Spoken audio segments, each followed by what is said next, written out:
an Unspoiled Network podcast. This is Spoil Me, covering Immortal Great Souls, Book 1, Bastion, chapters 71 through 75. Actually, I'm realizing it says 71, but I read 70 through 75. Was I supposed to read 70 last week? I fucked up, if so. Sorry about that. So, this is the section where Scorio goes into the gauntlet. I really started to wonder if this was going to be the whole rest of the book was the gauntlet, and I wouldn't really have disliked that. But it seems that we're going to be leveling up sooner than I anticipated. Welcome to Spoil Me.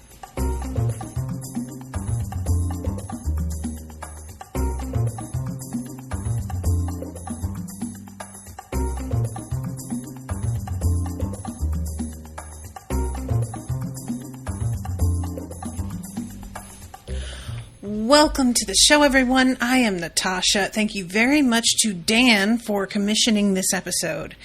Dan is here in the chat, but will be in and out because he is on a work trip. So I will be asking questions and seeing if he is able to come and fill me in. But as for right now, I don't have many questions.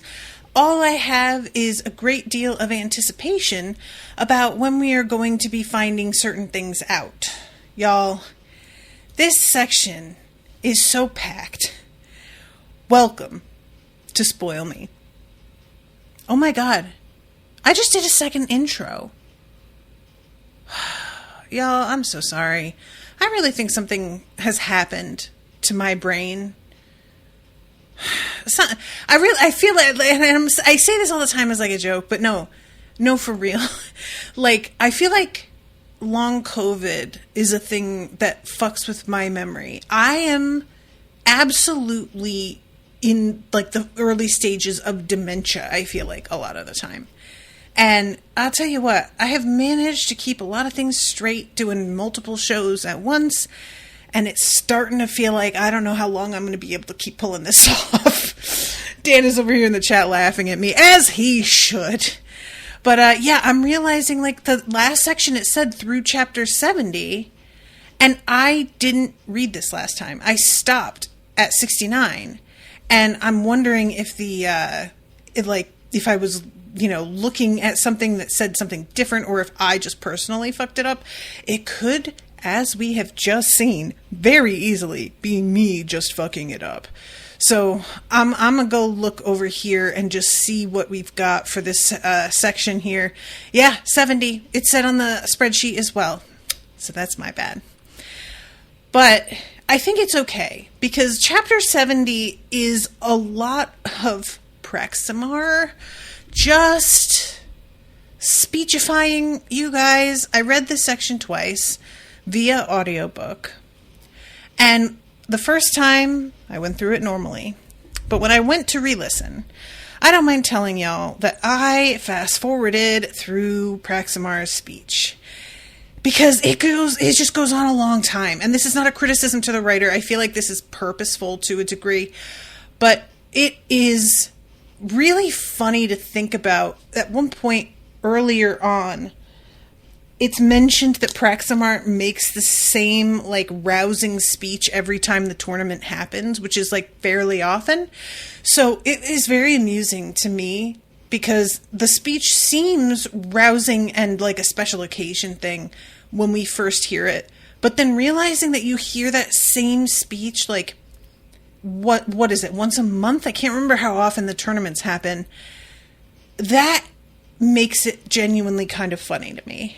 And, yeah, this chapter starts out with them sitting in the basilica, tons of people here, and it's mentioned the balconies teemed with spectators ranging from dour, I keep saying dour because that's how I've learned since it's pronounced dour, dignitaries, to wealthy nobles from the four houses, to the privileged and lucky commoners Praximar had invited to attend. This is something that I had forgotten to bring up in the last episode, But when Scorio and Naomi go to see Praximar, there is a guy there who is like, the fuck are you doing letting them go first? I've been here for literally hours at this point. They just got here. There's rioting in the streets and people are dying. And ladies and gentlemen, I am so sorry that I am as preoccupied with what is going on with Scorio and Naomi that I just straight up like smooth sailed past the fact that we have got like deadly riots happening now. And the fact that he has invited commoners to this, I really don't know what to make of that. Like, what's the vibe? Are they excited to be here? Do they have an ulterior motive in being here? Are they actually commoners, or are they simply being like used as little, tokens, and maybe they aren't even really? But the fact that these riots are happening and the only time that we hear about this is through somebody who has come to see Praximar and who has been kept waiting. I would hazard a guess that this person like either never sees him, or when they do, it's like 2 minutes.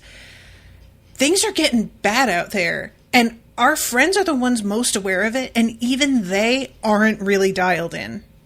And so I am really very curious about where we're going with that, because it's got to start to affect them at some point.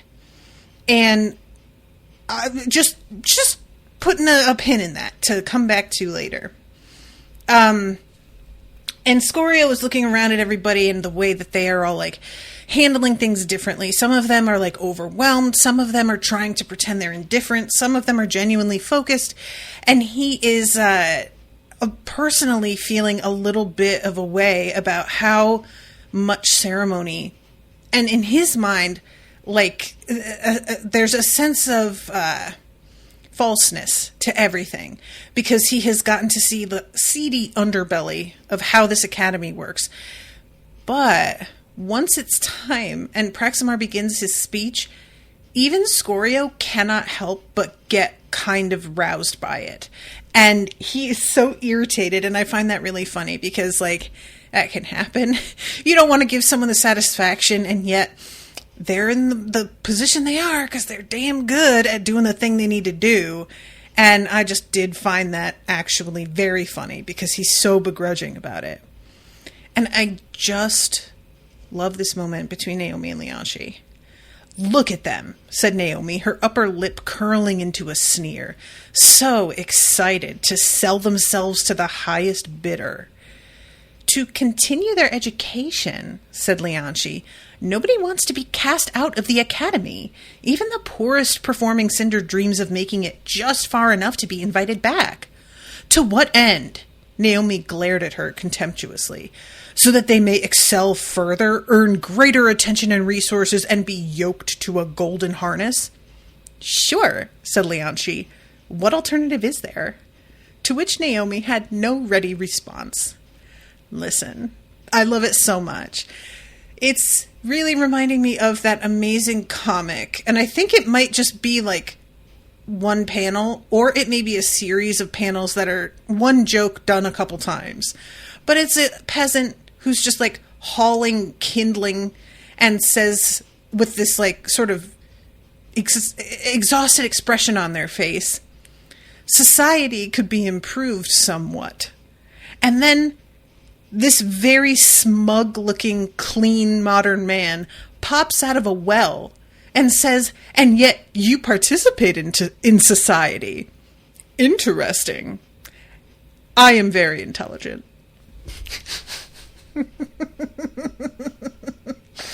Oh, God, it genuinely is, though. Like, do I hate capitalism? Yes. Do I participate in capitalism? Every goddamn day, every second of my life. What am I supposed to do? What do you want? What am I supposed to do? Go off grid? With what money? You need money to do that. Like, you need resources. You need knowledge. You need all kinds of shit. And I just love Lianshi just being like, "Yeah. Do you have other ideas?" And Naomi's like, never mind. Anyway, this is the amazing moment when Juniper waves to Lianshi, and we find out that they had a talk about like their previous versions of their lives, and Juniper forgave Lianshi, and it's really giving I'm already in love with her, and I am very into it. you guys know, like, I had been saying, is there a little something between Lianchi and Leonis? I didn't really think so, but there had been, like, a moment or two. And since those moments, I have sort of let go of that. I haven't seen anything to indicate that. I don't know if Lianchi is gay or bi. It doesn't matter. I'm thinking that Juniper is going to be something for her. Maybe a real thing. And I do enjoy how completely without ceremony this whole thing is. Like, it's just taken as a given. Like, oh, you're into a woman, who cares, you know? And I thank you. Appreciate this so much. And it's really, like, making me sort of look at, what is the name? Phaedra?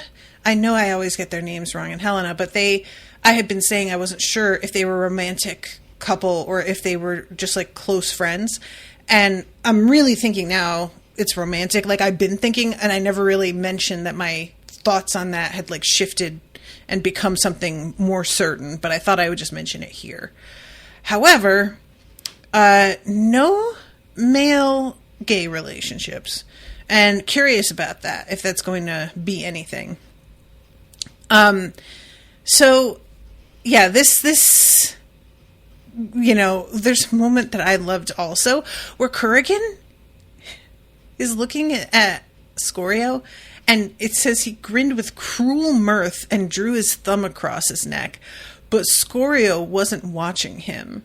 Instead, he studied how Jova walked, and I can't imagine a more satisfying, if unintentional, moment of somebody thinking that they're getting to you and targeting you, and then them realizing you're not even looking at them. Scorio, you could not have given him a bigger middle finger if you had tried to do it. This is the best response I can imagine, which is to simply act as if, and I'm not saying act like he did this consciously. That's kind of what's great about it, is like, he's not attempting to make it seem like he doesn't care. He genuinely is focused on somebody else, and Kurrigan is not what he's preoccupied with. Kurrigan, I love that you seem to think that you're like the big bad in his mind. And it's not that Jova is a big bad, but she is the competition. And Kurrigan, like, you're kind of in the mix, but you are so not the one. And the fact that he has centered himself in his imagination with his, like, relationship with Scorio, and then there's something very pitiful about that. And there's a moment where Jova looks at him, and there's a second where it's like she just knew he would be looking at her, and there's not even surprise or, you know, and then she looks away and it's all over. And that's another one of just both of them sort of being unintentionally. He isn't even looking at Kurrigan, and then he looks at her, and she glances up at him like, yeah, I knew you'd be staring right at me. Of course you would. I'm the one. She is correct. Kurrigan is not. So lots of chatter about what's going to happen here, and the talk about getting, like, the best score for the team, which, as things wind up, doesn't really work out as well as we had hoped, but maybe it is better than other teams. I don't know. Scorio tries to thank his friends and is just so overwhelmed with emotion that he can't even get the words out. Then we get this Praximar speech, and you guys, this is 1, 2, 3, 4, 5, 6 paragraphs in total. It is about 5 full minutes in the audiobook of just him. And granted, like, in between those paragraphs, there are descriptive sentences about what he looks like, what the rest of the crowd is doing, all that. But in essence, it's just a lot of him. And I just really can't, like, there's a mention of him walking out looking like so dressed up that he appears to be a walking treasury. And I just want to know where he got that bling from. I have just got my feelings about Praximar and his underhanded involvement in something. If I turn out to be totally wrong about this, I will never stop laughing, you guys. I really won't, because like I am so certain. And if I turn out to be wrong, I won't even be mad that I'm wrong. It will just be really funny how dead ass certain I was. So then we get Scorio awoke in a tomb of hammered copper. Again, y'all. I'm gonna do this thing here where I like check within the book how many times we get this sentence, because I know that we've had at least 4 chapters, I think. Yeah, okay. It looks like 4. And you guys, I love the fact that he uses the sentence over and over again. There's like been plenty of criticism I have levied about him using the same words repeatedly. That is not the same thing. This is the perfect way to emphasize doing the same thing over and over again. The fact that they are reincarnated, this is just thematic, and it's just, I think, really clever and effective. So, he is having difficulty igniting his heart. And kids, I really thought the same thing he did, which is that it was all due to his heart venting mana. We find out fairly quickly, and by the end of this section, that actually he's on the verge of advancement again. But I didn't think that this could possibly happen this soon.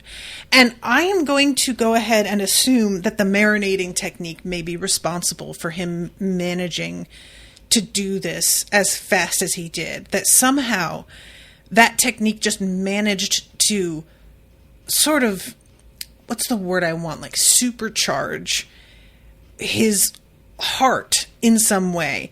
And I don't think, if that is true, I don't think that it will extend to him being able to go to the next advancement level after Tombspark, which I forget what the name of that is. I'm going to guess he advances to Emberling, and there's like, by the time he advances to Emberling, his progress bar toward Tombspark is like at 75% immediately. Whereas everybody else, they advance to Emberling and their progress bar is at like 5%. And then if he advances to Tombspark here, like it looks like, I would guess that's the end of the marinating technique effect. And that from then, he will be advancing from 0, But I may be totally wrong about that. That's just sort of the fact that he advanced so quickly when his friends haven't. The only thing that really sets him apart from them in terms of what he's been doing is the marinating technique and this sort of like mental, what's the word? Acceptance, which we talked about when we were with Lianchi, that there's like something about you profoundly like about your character that you need to come to terms with. I didn't get the impression that that was the only thing required, though. It seemed like what she was saying was you need to have this revelation and you need to have advanced, like, with your mana to a certain point as well. Again, I may be wrong. So, they start off this thing, and I can't, with Scorio being injured already, you guys. I really hate it so much. I'm still so mad at him. Whatever. His friends are extremely cool about it, all things considered, because I swear to God, I don't know what I would have done. I'd have been so fucking pissed. He's by doing what he did, he endangered all of their progress, not just his own. And that's the part that I find really annoying and that I wish somebody had called him on. That, like, everything that they have done to sort of support and help you through, you couldn't just sit on your curiosity for one more night for their sakes. It just sucks, But anyway, so they go through the first room and they're going into the next one where Leonis was killed the first time. And they take care of these things like they're nothing. And I love the fact that these little goblin creatures are truly shocked, it seems, to have been spotted as quickly as they are. They just didn't think it was going to be this easy, which, our friends are coming in as Emberlings, but it's interesting to me that the way, because what I keep imagining as a comparison for them going into the gauntlet is like into a video game. And I think it's funny that these little goblin creatures are sort of programmed, so to speak, to be surprised. Like, that's part of the thing. I just think that's funny. That speaks to a little, like, sense of humor by somebody whoever set this up. So Leonis comes in here with his fucking his Nazar and just absolutely 3 swings, done. I can't. That's so. It's like, aren't you embarrassed, little goblins? Come on. So yeah, he says, I've spent all this time replaying that fight, my death. In my mind, it loomed large. But now, revenge is never wholly satisfying, my father used to say. The nightmare lady reached the far door and turned back. But it does have a certain savor. Enjoy it, then put it from your mind. And I really like that there's like, it's got flavor, but it's not satisfying. I imagine it being like, you have been wanting so deeply for a bag of Doritos, and then you get one Dorito, and it's like, oh, that was really good, but also I definitely want like 10 more of those at minimum. Come on. That's what I'm imagining. And when they are moving into the next chamber, Scorio has to ask them to pause while he refills his heart, and he is getting so combination of frustrated and like low-key embarrassed about it. Like the fact that he is the weak link. He's not only injured, but he isn't able to ignite as quickly. And there comes a point later where if he had been able to ignite more quickly or hold more mana, he probably would have been able to save Lianshi. And he really feels a way about that. I also want to mention, and this is kind of jumping ahead here, but Leonis doesn't wind up sort of like turning his back on Scorio the way I was worried he might. I never even really was worried that he'd turn his back so much as that there would come a point where he showed a kind of uncertainty about how much to show up for Scorio. And it does not seem to me like that affected him in this gauntlet run. It may be something that turns up later in his thoughts and becomes something that he has to sort of reckon with. But I was really concerned that there would be a point in the gauntlet run where he like just decided, you know what, dude, I'm sorry, but I can't save you. And that never really happens. So I'm relieved in the short term, but I'm also sort of like, well, maybe that's just because it's not going to happen yet and it's still coming. So they go into the next one, which is the blades that come out of the walls. And Naomi is very smug and cocky about this. Literally says, watch and learn, children, which I do enjoy. Lianshi being like, we're all Emberlings. Why is she still doing this? And she manages to like evade them with this sort of acrobatic show and gets to the other side completely unharmed. I really had a moment of thinking like this is going to bite her in the ass, and she winds up getting injured later, but it doesn't happen here. So Lianshi goes. Of course, she has her abilities, so when the blades come down on her, they do nothing.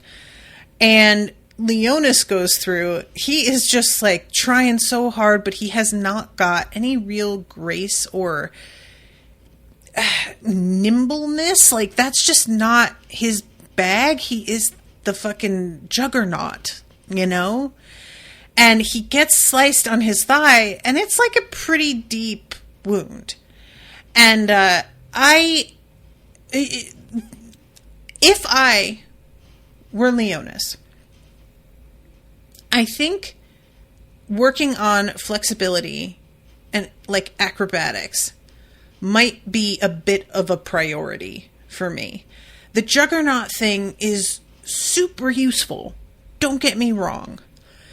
But the thing is, you've got to have a balance there. And like Lianshi, she's got a really nice balance of the defense that she's got, where she becomes basically unharmable. That is a kind of Juggernaut-ish feeling power. Like, she's just rock steady, can't be moved, can't be, like, you can't get through her defense. But she also, outside of that as her ability, is personally graceful and flexible. And so she's got this, like, combination that works very well, and it feels like it's balanced. He is very much the brute force, plus his weapon is ultimate brute force. It's not balanced. And I think that's something that he needs to work on. I would be making that kind of a priority for myself. I understand if you feel like you're excelling in one place, to maybe just zero in on doing that one thing really, really well. And you can get away with that in a group where you've got other people sort of covering for your weak spots. But it's not, I don't feel like it's responsible to yourself or to the group to depend on them to fill in the gaps, when you should be aware of your own gaps and doing something to address them, if that makes sense. So then Scorio goes through, and I love the fact that when he first sees the blades starting to snick out, he's like, these are, like, way slower than I expected. Were they this slow the first time? And the answer is, they were, and you were not as fast, and it just seemed, you know. He landed heavily, his balance made ungainly by his wounded arm, and lurched through the fourth. Not enough control. He saw the blades scything forth, but didn't have the balance to evade them. With a cry of rage, he slammed his claws down and into the slender wires, mangling them and causing a great screech and shower of sparks to emerge from the incisions as he bent and crushed them out of shape. Which is extra funny because he had considered just shredding the blades up to begin with, and he just ends up doing that anyway. Lianshi says, how did he move that fast? But Naomi is not impressed and is just like, come on, it's time to go. I can't tell if she's covering the fact that she is impressed or if she is genuinely not. It's hard to tell. So Leonis, third room down with only one wound dealt to the lumbering idiot. It is true. Leonis always is the first one to get hurt. And I maintain it's because he doesn't have the kind of balance and things that he needs. And also, it's just his mindset to just barrel straight ahead. So, this is when they go to the room where the floor begins to move. This room is so difficult for me to picture. And I feel like I just need to see it, see an animation of it or something to really quite get how this goes. But suffice to say, our friends all work together in concert without even having to say anything to each other in a way that I feel a lot of other teams are probably not going to be able to do. And he and the Nightmare Lady both having claws so that they're able to dig into the wall/floor and hold up their friends who can then scramble up. It's just a beautiful moment of them being able to support each other in this way. And I just really liked this moment. So then we get to the next room, a hexagonal chamber. The walls adorned with ancient carvings depicting garlands, heroic figures doing battle against fiends, all of it worn and eroded by the passage of time. In the center of the room, their foe stood on all fours, a beast as large as a cart, horned and bristle-maned. Its head was vaguely porcine, its snout flanked on each side by 3 tusks that swept down from the edge of its jawline. The beast was studying them, a dim intelligence in its roomy eyes. When I tell you guys, when it said that it had an intelligence, I really thought that we were going to attempt a conversation. I really did. I thought we were going to get a little bit of a Eugene Knox moment here, where it was like, hey, can you let us by? That it was going to be like, yeah, this room could be a fight to the death, or you could attempt communication and get by it anyway, without actually having to, like, get in a fight at all. And that might be like a secret other option. It does not go that way. It just winds up being a kill. So let's see. This was the beast that killed Jova the first time around. How had she gotten this far as a char? I would also like to know that. I am also really curious. We know that she was seen to get to that room based on what, like, how things open and the fact that she is rewarded. But, like, we don't have any film footage of that. And I would like to see it. We have, again, Scorio trying to ignite his heart and getting really fucking irritated because it's taking a long time. And this, Leonci comes at it and just, he has to, Scorio keeps forgetting about her ability. And so when she's coming at things and just dealing with them in a head-on, very Leonis-like way, Scorio keeps being like, hold on, wait, what? And then he's like, oh, right, because this thing just crashes into her. She's fine. And she's just doing this to distract it so that the Nightmare Lady can come in. And then after she does, Leonis is there. Its head snapped up, the architecture of its face shifting and collapsing upon itself, tender skin splitting, the last of its tusks shattering. And I really thought that was going to be the end of it, but no, this thing is still getting back up, and it's described as its head looks like a stepped-on peach, which is very evocative, I will say that. That's horrifying. I don't know what else to say. That's awful. So Scorio is out here, like, coming at this thing, fainting, and you know, momentum carried the boar on, but with its chest ruined, it couldn't bring its remaining foreleg to bear. With a cry, it crashed down onto the flagstone, slamming into the stone with enough force to wrench its head sideways. Mine, cried out the Nightmare Lady. She leaped atop its uppermost shoulder as it heaved and slammed her tail blade down to impale it through the throat. And everybody is, like, saying that they're fine, but when Naomi sort of jumps down and lands, she staggers. And it is clear she has got an injury that is probably going to catch up with her sooner rather than later. She keeps attempting to pretend it's not that big a deal, but she winds up losing a lot of blood later on when it gets sort of jostled even more and opens up further.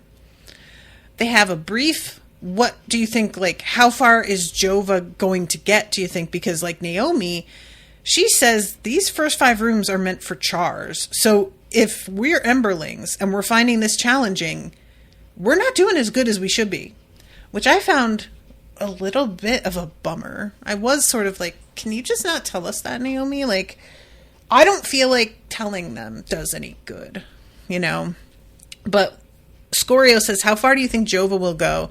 And she says, I'd guess the first 15 rooms when she's a Tombspark should not be a problem. So maybe like 18. And Leonis is like, yeah, I didn't need to hear that. And I agree. So then we go into the next one. Leonci goes first because of her ability being able to, like, take whatever attack is coming and make sure that they know what they're dealing with a little bit more. And this is so wild. They come into this room that is very complex. The walls were animated, divided into huge blocks of gray stone that ground slowly toward each other, extruding themselves, growing into rectangles that would suddenly and without warning slam forward to crash against their opposite. And it's sort of like a version of the blocks room in their older gauntlet that they've been using. But there's no pattern to this that they can detect. Leonchi says that it's a 3-dimensional maze. Scorio watched as one block reversed its withdrawal and extended blindingly fast across the chamber to smash into its still retreating neighbor. They weren't mirror reflections. Sometimes they smashed at each other. Other times, one would pursue its retreating partner with terrible force. "Reflexes and speed," called out the Nightmare Lady. "Watch." And with a bound, she ran forward, tail whipping behind her. She does what I keep imagining as the sort of like acrobatic dance that the character who is supposed to do the like dance between the lasers in a heist movie. Like, she is that for me in this moment. And she really does well, except her hip acts up and she winds up tripping. She just barely manages to get out of the way as a couple blocks slam together. But it's like so close that for a second on the other side, her friends are like, did she make it or not? And it takes them a moment before they see her and they're like, oh my God, thank God. So, oh, right. Miss T says, reminds me of the Dresden Files parkour. Yes, there is it's the like, no, not the last book. It was the last book before his like double book came out.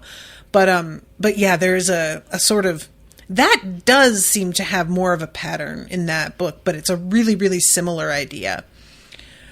So, Leonis is like, maybe I can just bust these rocks up. And his club straight up bounces off it and stings his hand, and he's like, yeah, that's not happening. Leonchi says, I guess we're not meant to brute force our way through. Scorio wanted to stop her, to ask, are you sure? But he bit back the words. Yeah, I appreciate that you did that, sir, since she has a much better ability for exactly this sort of thing than you do. And Leonis is like, are you all right? And she says, fine, just catching my breath, because yeah, she gets like caught between them for a moment. And when I say caught, you know, not really, but it looks like that for a moment. Scorio goes next. Leonis is the one who goes last.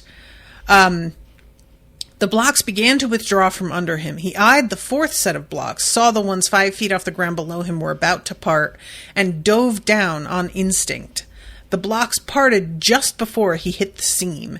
He speared through and crashed into Naomi, who caught him as best she could, which meant not at all, and they both slammed against the far wall and then collapsed to the ground. So then comes Leonis. This is so funny, you guys. I'm so sorry. He just sprints through them. That's it. And I love this. Naomi is over here so certain that it's reflexes, that it's flexibility. And this man just sprints at top speed. And he still manages to do it. Which honestly is impressive. Like, I appreciate him leaning into his strength here. You know, if you aren't going to find a balance and figure out how to, then I guess, you know, but it is genuinely very funny to me. So room 6 down, they go into room 7. The stench in the next room was acrid. And they're all just like, oh God, what the fuck is this? And they see these leathery bat-like creatures on the other side of the room, which once they reveal themselves, look like babies. Like they're called baby bats for the rest of this like room. And there is something very upsetting about that. So let's see. Oh yeah, here it is. So we have to navigate over these poles to the far side of the room while fending off those creatures. Ravenna would deal with them right from here, said Leonchi, but we've no long-ranged attacks. That's what we get for all being heart-centered fools, said Scorio. So they are figuring out how they could, like, take these things down. And Leonchi makes a good point of, like, you're all acting as if it's just they're gonna attack us in the normal way that those goblins did, but they may have some sort of other weird ability that's beyond just like clawing us to death or picking us off and knocking us off the poles. And Leonis is like, well, if that's true, I guess we're gonna die here, so let's just fucking do this then. Naomi offers to go first, and they tap them to see how sturdy they are, and they seem fine, but as soon as Naomi steps onto one, it begins to sink, and basically activates, I guess is the word I want, so that she has to really start fucking moving. And also, as soon as she does this, these bat things, like, wake up. And her friends realize, like, okay, we really gotta fucking do this as well then, because we need to be able to help keep them off her or distract them or something. The poles began to rise the moment he stepped off them, giving his companions a means to follow, but he hurried on, occasionally being forced to leap more than a yard from one narrow pole to the next, painfully aware of the huge drop into the green glowing fluid below. I absolutely could never. You guys, oh my god, my fear of falling is like so profound.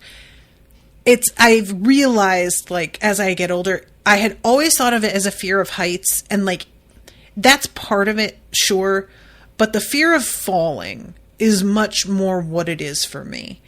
I don't need to be that high up to start to genuinely. There was a point, like 2 or 3 years ago, when Owen and I were repainting our house, and I had to paint the eaves and climb up on a ladder. Guys, I was maybe standing 5 feet off the ground, and I started to sweat and shake. I was losing my mind to the point that even climbing back down felt frightening to me. And I wound up having like a kind of a little panic attack and was like, I'm sorry, babe, I just can't do this. Like, I will paint the whole bottom half, but I can't get up on that fucking ladder again. And this just, absolutely not. Oh, I hate it so much. Let's see. Reflexively, he flailed with his good arm and nearly overbalanced as his claws connected. The impact nearly knocked him over. Such was his surprise at striking true. The baby monster burst into green liquid as if its bloated body were little more than a thin skin stretched to breaking over its oozing innards. A blanket of white, enervating light settled over his shoulder, arm, and side, and he felt his robes burning away, felt his flesh begin to smolder and sear. So Liashi was right that there's a whole other aspect, and that it is like, you know, toxic, but it's just not. This is just rude. This is just really rude. I feel like this seems more difficult than Emberling. Just my opinion. So he, like, because he's been distracted, understandably, at this happening, has stayed on the same pole for too long, and it's kept dropping, and he realizes that he is, like, right near the fucking surface of this green, and has to get out of here as soon as he can. The things are diving at his friends, who clearly wish to come to his aid, but ignoring the fiends for even a moment would be lethal. And then here comes Naomi, looking like some demented, monstrous squirrel as she navigated the poles with ease. That will be how I think of her from now on, and I love it so much. Naomi? I think my girl is in love with him. I do. I think him saying in the last, like, fight with the two of them, I stole your heart, I think that may have been, like, a little bit of a little jokey joke on the authors. She's, you know, something, she's just, this is not just regular teamwork for me. She's, Anyway. She reached the pillar's top again, and from it leaped, twisting her body to hurl Scorio so that he flew and crashed against the far wall to drop with a thud to the ledge. The pain in his wounded wrist throbbed, and his good arm and side stung badly from the acid burns, but he ignored it all to rise to his knees and stare back out over the poles.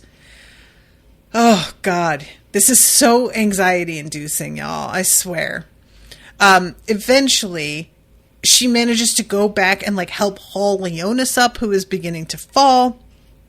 Leonis's robe is, torn off to help with her bleeding because her wound has opened in trying to save them.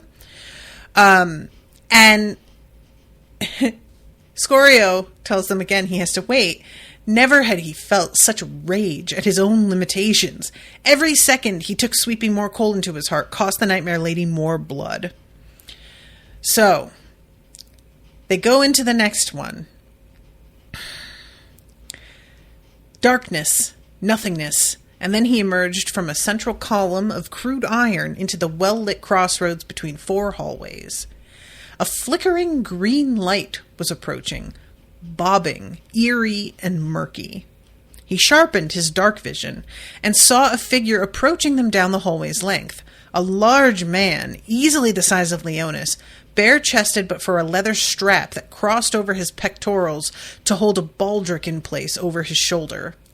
Armored plates ran down each arm, and he held a dagger in one blocky fist and a spear in the other. But it was his head that held Scorio's attention. A green crystal had been slammed through his skull, punching through the upper half of his face, destroying it utterly, and emerging from the back. It's giving Hellraiser. I don't like it. This is the worst one for me. The previous one is terrible in terms of my personal fear and the overall hectic sort of energy to it. This one is the most disturbing to me. And Lianshi goes forward. There is this light that comes out of its crystal on its head. Leonie gives a cry and throws her arms up using her ability, of course. Scorio summoned his scaled form and knocked the Nightmare Lady aside. She was surprisingly light. Caught off balance, she stumbled aside, and then he pressed his forearms together before his face, hunched behind his arms, and closed his eyes as the world burst into viridian light. The pain was astonishing. It felt as if molten metal had been poured over his bare skin. Oh, God, this is awful. These things, the fight here, no, dislike.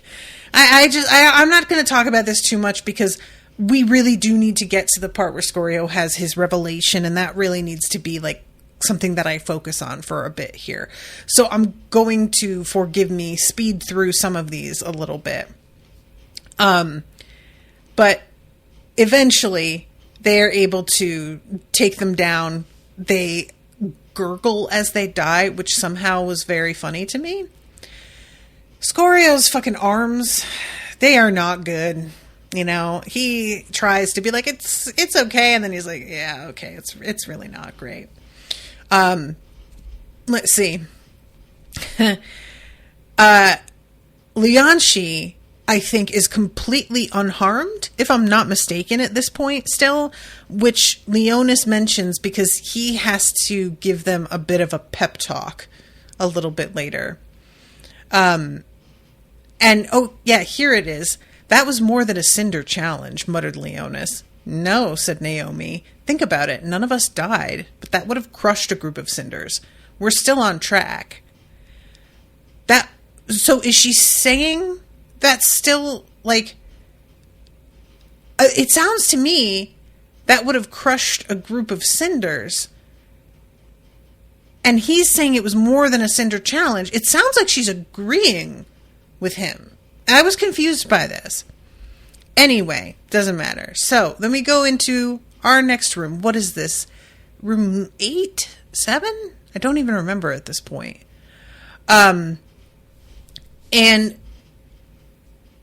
Lianshi uses her ability here as this projectile comes at her and then like loops back around to come at her from behind in a parabola.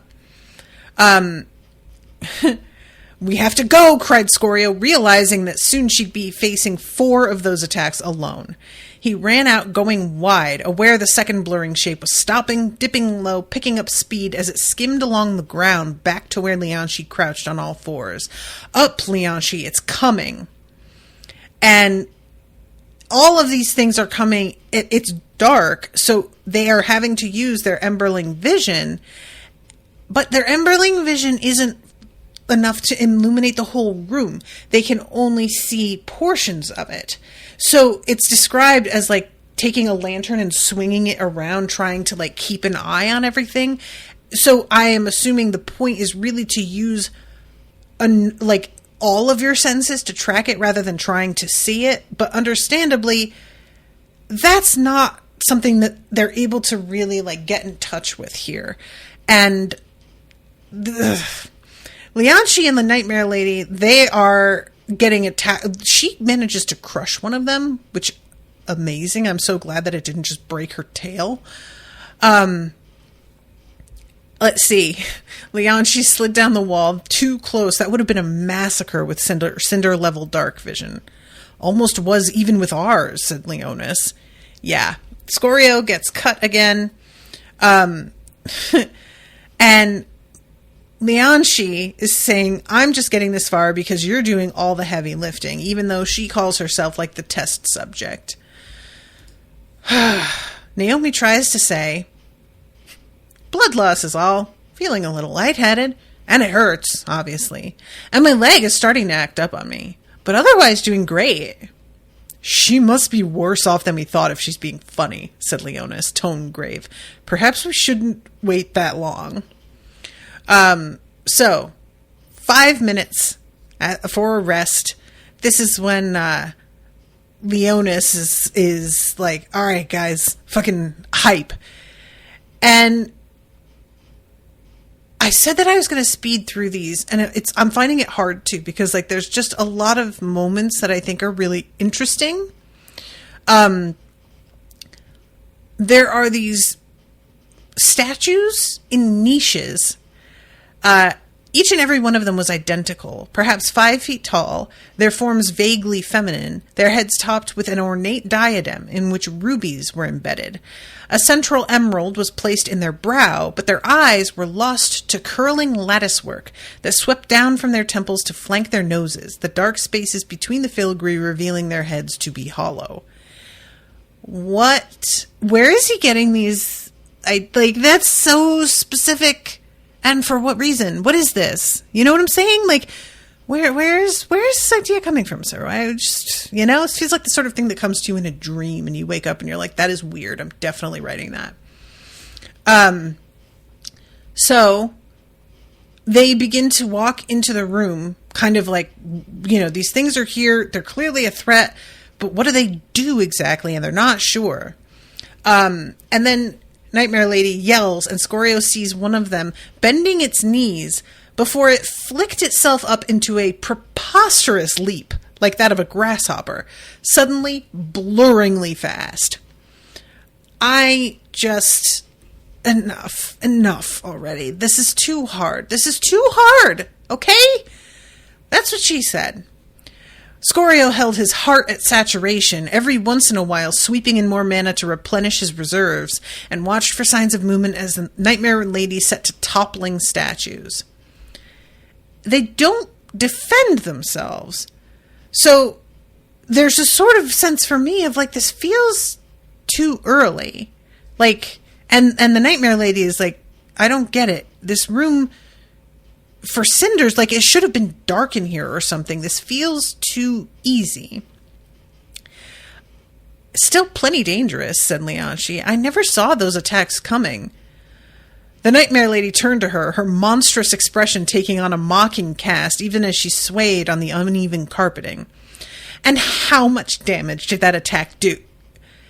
Then she stiffened as a curved blade emerged smoothly through her chest, its steel length marbled with black blood. You guys, this caught me so off guard when I was listening to this. I gasped out loud. I was genuinely like, what? So, yeah. These things are still, like reassembling themselves and coming at her. That is, again, it's just too hard. It's unfair. This is when they say goodbye to Naomi, and Scorio is kind of trying to be like, dude, she's not really dying, but he can't help but have this reaction. Like, this is what they've been working toward here. It's a big deal. And I think a lot of them had assumed she was going to make it further than any of them, or at least further than most of them. And her getting taken out first is genuinely a little bit of a shock to everybody. So, then we have the loss of Lianshi. And the way that this goes, it feels so particularly unfair. So this is when she comes across these weird, they keep being called spider children. Lianshi froze, watching intently, but the spider child made no move to rush her. Instead, it rose to angle its abdomen at her, pointing what looked like spinnerets from which it loosed a great glistening stream of webbing. Leonis yells her name.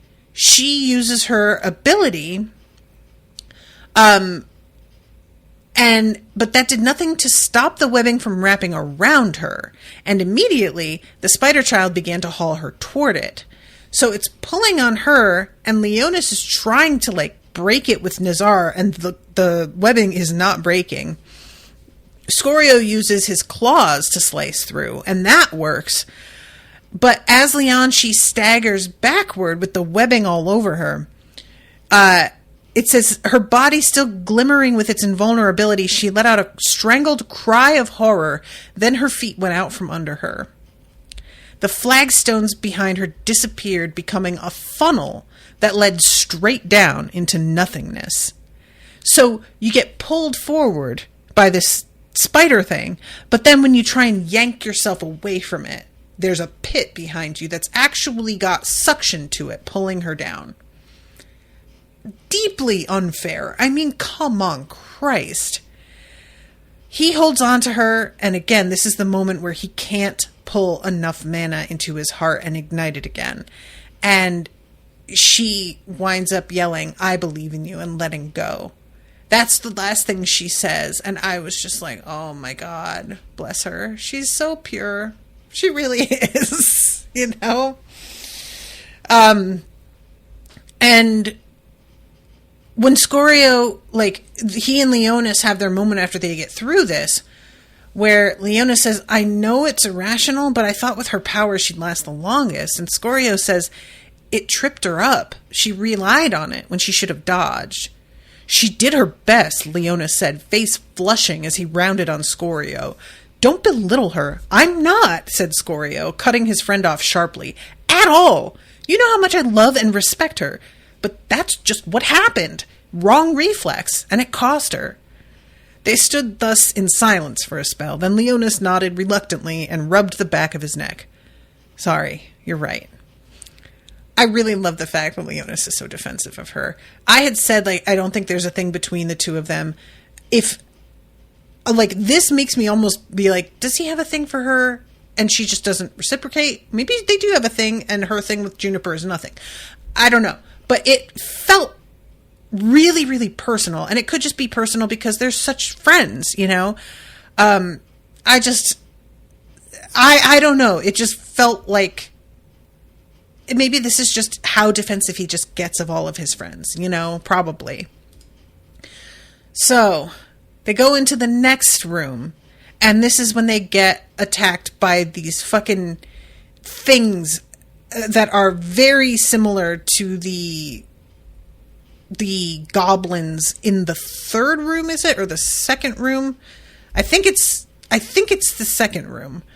And there are way too many of them. And even though Leonis is able to take out 20 at a time with Nazar, it's not enough. And he winds up getting got. Leonis says, Damn, looks like the little bastard's got me again. And I got a room further than Leonchi. She'll never live it down. I won't let her.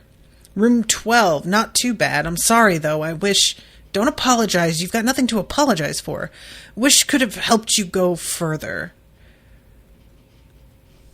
That, for me, after him wondering, how much should I help him, feels pretty significant.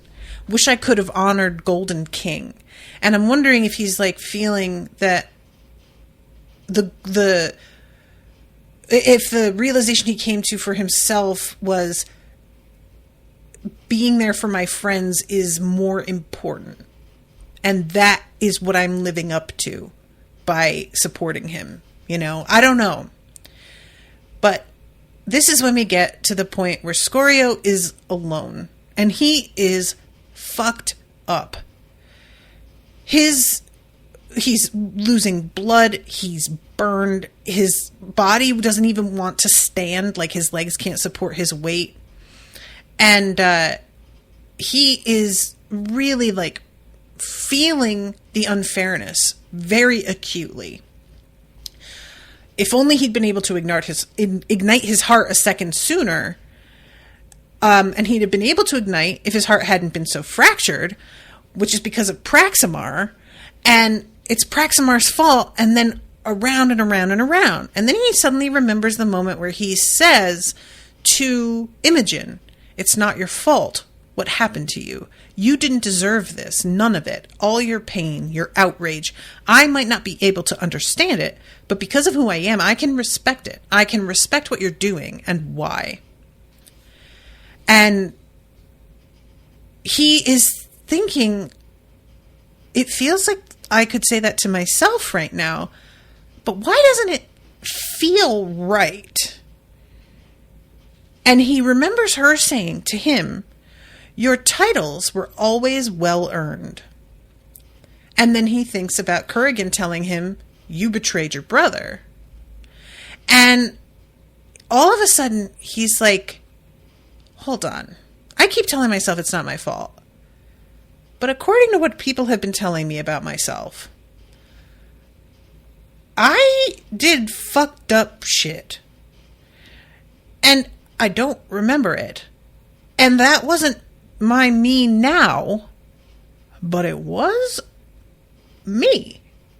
Just a different version of me.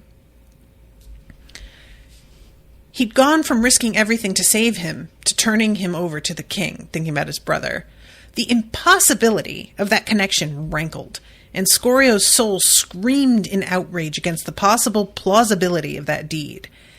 How had he gone from that loving brother to betraying the man he'd risked everything to save? How had he earned his titles? Did he commit, all of this? And again, it was Praximar's fault, but the thought now rang hollow. His mouth tasted sour, and his shoulders shook. It was Praximar's fault, he thought one last time. And then, with a wrench, he tore that excuse, that critical fragment of the architecture of his soul, out of his being and cast it aside. It's my responsibility. The words sounded alien, and he wanted to reject them, but they sank into his sense of being with a powerful sense of rightness. A deep and awful tension he'd not realized he'd been carrying relaxed. It's my responsibility. The old anger guttered and died. The outrage slipped away like a dismissed shadow. The strength it had given him evaporated, leaving in its place a quiet, sober calm. He was Scorio the Scourer, Lord of Nagarin, Master of the Black Tower, the Bringer of Ash and Darkness, the Shadow of Spurn Harbor, the Abhorred, Quencher of Hope, and Unmaker of Joy. He couldn't remember what he'd done to earn those titles, but it had been him that had done those deeds. He was paying for that legacy today, and like a criminal who's had a change of heart in jail, he'd been furious that he still had to pay for his original crimes. No more excuses, no more running away from his past, remembered or not. But if his past had been dark, there was no saying his future couldn't be different, that he couldn't change. be worthy of the friends who believed in him so, and to strive to atone. So, this is a really interesting question, because for me, everything about the conclusion he's coming to here doesn't quite work if he can't remember what he did. And that's what I keep running up against. I believe that coming to the conclusion where it's not about what everybody else has done, you need to take responsibility for yourself. I understand the reality of that, and I believe in it. But he is having to take everyone else's word for what he did and is being kept from knowing it himself. And so it remains suspect to me. I can't trust this. It's coming from other people that, like, who knows how much they knew him?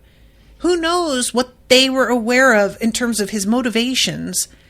And it just feels really suspicious to me that everybody's memories get wiped.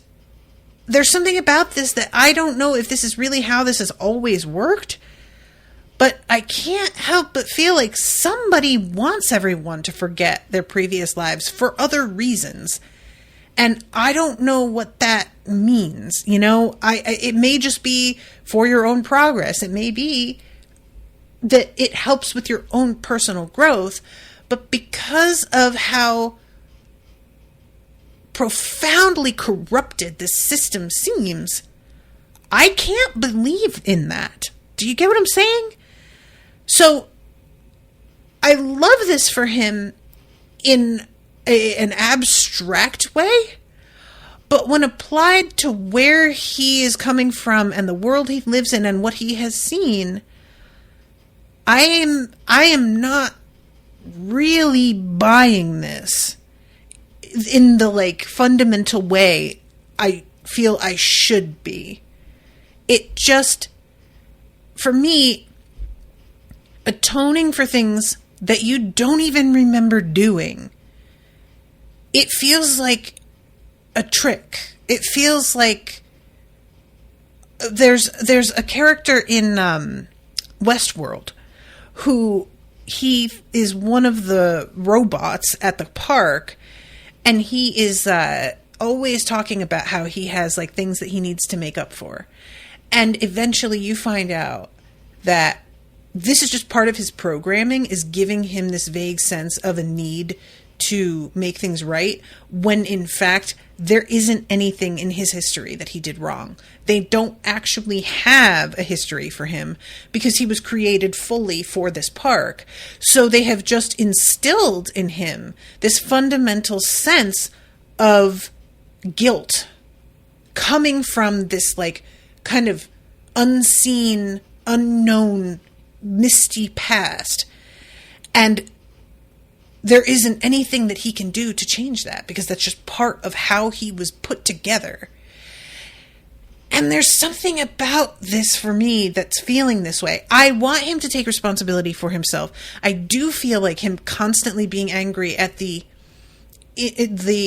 unequal treatment of everybody is valid in a lot of ways. I think it was tripping him up and he was focusing too much on it and getting so angry. But also, there is a very real problem with the way his society is built that it deserves looking at, and the way he has been treated has felt weirdly like it's part of that. So I can't fully get on board with this. There are too many unknown factors, and I think that the only way for him to move forward is to have this moment and accept, well, that's part of, I have to deal with that. But I am not so certain it's actually true. So, anyway, this is the first time he reaches out for a different mana than the coal, which I had noticed he kept going for coal mana, and I was sort of thinking, like, look, I get it, dude, it's very familiar, and you know how to work with it, but maybe try something else? And he starts to reach out for iron here. And so he packs his reservoir, and more and more he scooped in. With great intensity and force, he willed his vast reservoir to grow compact, to condense. And he manages to do this just when he thought he could force it no more. When motes of darkness began rising to cloud his vision, he felt something akin to a spiritual click. His reservoir returned to its original form and once more occupied the center of his heart as it once had done. And he loads up with fire because he's reached saturation here. And he appears in that room with the doors. And he walks up to the third one, which is open. It has a frame made out of copper. And he steps through it into his second trial. And that is where the chapter ends. So I am really, really curious about where this is going. I'm also really curious how you guys feel about this revelation for him. It's just there are so many factors here that play into it that it's difficult for me to like come to a conclusion. But go into the Discord. There's a spoiler channel there and talk about how you felt when you got here, because I really do want to know. But I have to go now because I'm over time. So thank you guys again for hanging out with me. Thank you so much, Dan, for commissioning this. Really enjoying reading it. And until next time, toodaloo, motherfuckers.